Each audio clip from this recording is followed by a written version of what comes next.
တခါမျှဝေပေးခြင်းနဲ့တင်ငန်းစာလေးရတော့ sum if function ဖြစ်ပါတယ် sum if function ကိုလိုချင်ရင်ဒီမှာညချင်းလေးနှိပ်ပြီးတော့ sum if is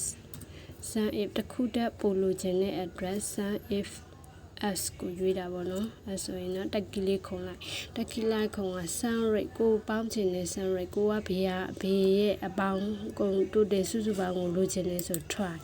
try နဲ့ကဒီမှာ next spelling ရေစုစုပေါင်းကိုလိုချင်တဲ့အတွက် next spelling ကိုပြန်ပြီးတော့ slash ပြီးတော့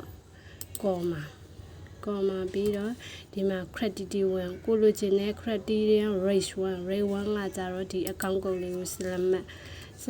ပြီးတော့နောက်ကိုလိုချင်တဲ့ criterion 1 criterion ကကြဒီမဲ့ profit and loss ကိုပြန်သွား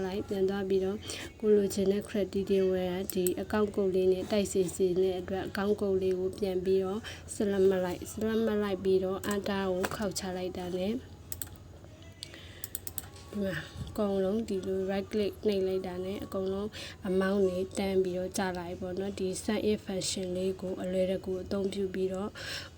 amount တွေပမာဏတွေကိုယူလို့ရပါပေါ့နော်